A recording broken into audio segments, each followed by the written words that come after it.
to compare the experience of women in India to women in the US. And because older women in India are generally held in higher regard because of their experience and their life experiences, they tend not to have the same symptoms as women in the US, where there is such a premium on being young, on being attractive. And so the stresses and strains of actually having hormonal change in Western societies is much harder than it is in some of the Eastern societies. I put that partly down to diet as well, because again, if you're eating a more local diet, if you're eating lots of dal and you're eating foods that support you at this stage of life, again, the symptoms are going to be better. But whatever somebody comes to me with, because I don't just see women going through menopause, if somebody comes to me with anxiety, if they come to me with a phobia, if they want to give up smoking, if they want to lose weight, I'm going to spend a lot of time finding out about the history. You know, when did it start? Was there a context? Was there something in your life at that time that was the start of this? Now, in Western society, we tend not to think about past life. If I'm doing a regression with somebody to find something in their childhood, I'm not expecting them to go into past life.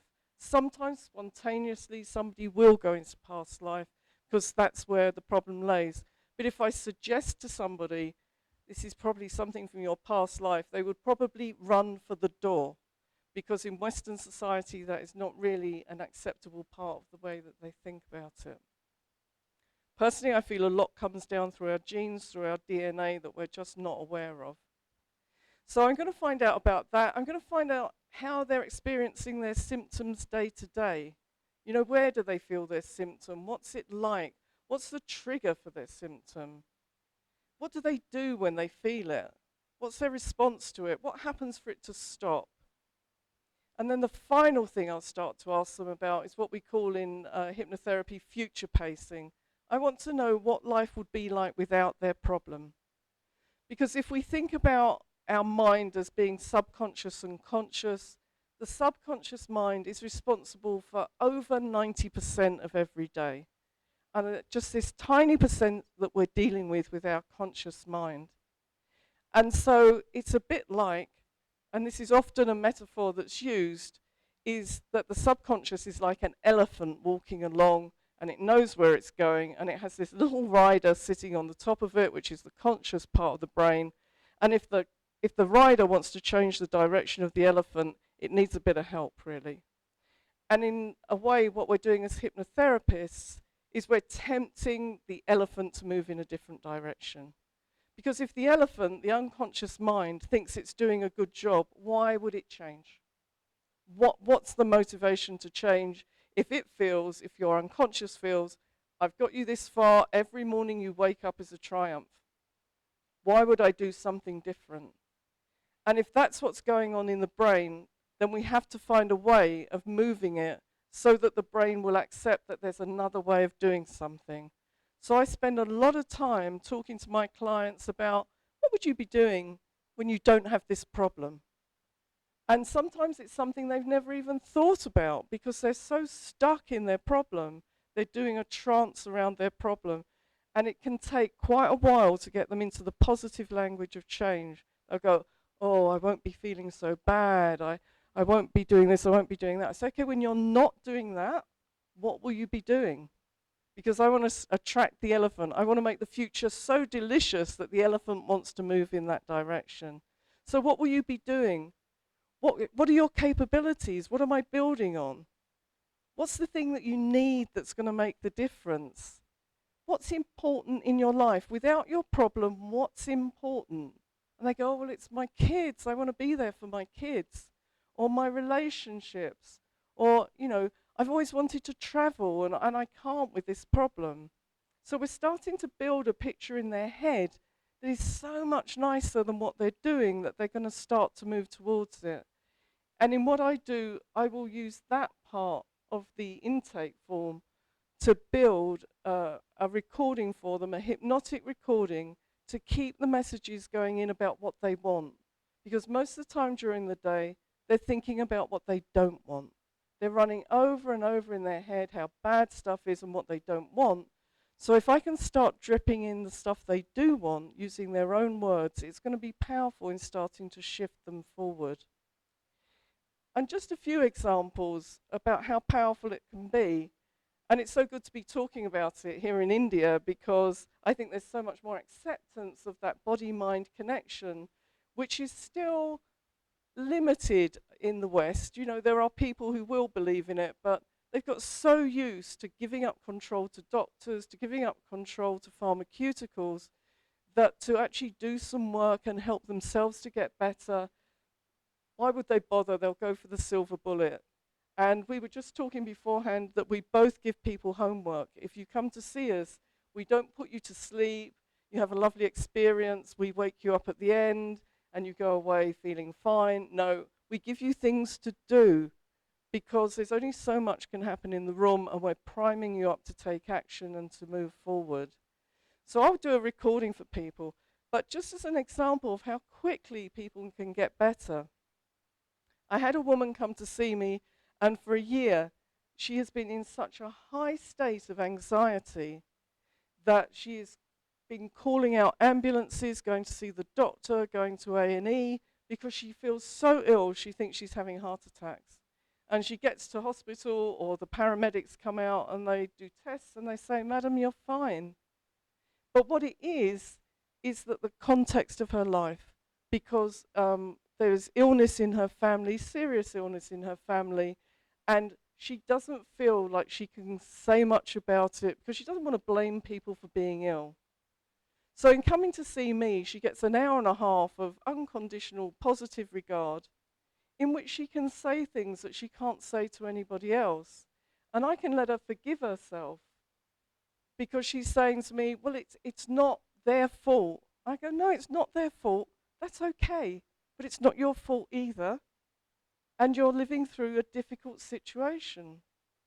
And by the end of this session, I did relax her down. I did what we would think of as hypnotherapy, in that I got her into a relaxed state so she hadn't been sleeping well at all, lots of things going on. I relaxed her down and I said, "I will count you out at the end of it."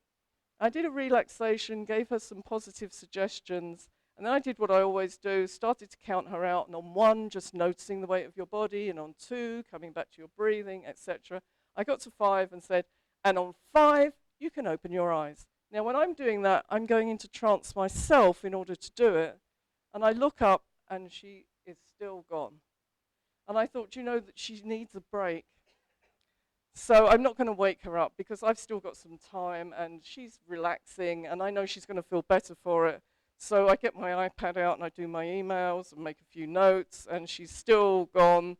And I think, well, she's still relaxing, but I don't know, she might have other commitments, so I need to wake her up. So I go back into counting her out and say, in a slightly louder voice, "And coming back to your breathing, the rhythm of it, the sensation of it." And finally, she opens her eyes and she says, "I don't think I went under that much." I said, "Do you remember me saying the number 5? And she said, "No, no, I was waiting for that." I said, "No, that's because you were asleep and now you've come back out." And she made an appointment to come back the next week because she'd felt more relaxed and she felt better. And then I got an email from her saying, "Pat, can I cancel that? Because I'm feeling fine, actually. I'm sleeping better." It's an awful business model. We get people well so quickly that we have to keep finding more people. Now, I think I should get a thank you letter from the doctor because, you know, he's been seeing her every week. It's taking time. Ambulances are being called out. And all she needed was to really say what was going on in her soul and to be able to relax and speak to somebody. And, you know, we see people with phobias, and within a session, they can be, you know, I saw somebody for a phobia of public speaking, and she was going to give a speech the next week. And she'd booked another session. She came back for the next session, and she said, "I gave the speech. In fact, somebody else couldn't do their speech, so I did their speech as well. So can we work on something else today?" Now, I can't guarantee, and no therapist should ever guarantee, that they can sort somebody's problem out because it depends how they respond to it and whether they do the homework. And we can't know whether they will do the homework. But what I can say is generally that people respond so well to these techniques. And just making that mind body connection, getting them back into the moment, understanding what's going on is so powerful that I think we should be available on the National Health Service. But so thank you for your explanation. I hope that explains a bit about how I approach it. Thank you. Thank you so much, Pat. That was really wonderful, and I'm sure it was great for everyone else to hear. It was really wonderful, and I'm sure a lot of you may be thinking you have questions or things you'd like to share. So, please, please do. Generally, how much time it takes to heal a person? How many sessions? There is no fixed time. It all depends on the person, on the issue. So the issue is for a person I'm talking about. The issue is that underconfidence. That he is so knowledgeable, he's Hmm. so well read, but he's not able to use it. If somebody in authority talks loudly, he's not able to give his opinion, which would have benefited so many people. Okay. So this So, kind of problem. yeah, this is a issue that a lot of people have, because it's an issue to do with the control, authority. Uh, you may have seen these kind of issues as well. So this is a very common thing when there's an authority figure while this child is growing up. So it all starts from when they're small. What are the messages they're getting? Again, it's a programming, like she said, Is it only neuro-linguistic this life or programming. it could be the past life? Because now I this mean, man, I feel intuitively it's probably this life. because this man is 70 plus now, Okay. and he is very, very talented otherwise, Right. like knowledge is galore, Yeah. but he is not able to use his knowledge at all. Okay. So that's So very it's sad, it's and I have it's seen him yeah. when talking to people, he doesn't meet their eye. Okay. uh, So his he avoids. confidence is really So low. does it Yeah. mean the Yeah. confidence is low or something No, else? so could be, but it may be. Now again, there is no fixed, like a fixed formula. It's always when we work with a client, uh, no therapy for the same issue can be the Yes, same. because each one is Yeah, unique. and each person is unique. Each person's understanding is unique. His own psychology is unique, and the communication processes are unique for everybody. So how they absorb, what they absorb. So say a child, a small child getting really upset and getting shaken up by parents talking loudly and fighting with each other. So this child kind of gets, he just feels scared. So this child kind of grows up with that. So it could be coming from anywhere. So usually, like say people who have authority, Mm. like who are always maybe running down a child, could Okay. be, could be coming from that. There could be a single reason. It could be a combination. So it could be coming from anywhere that the confidence. It's like that child is not feeling good enough.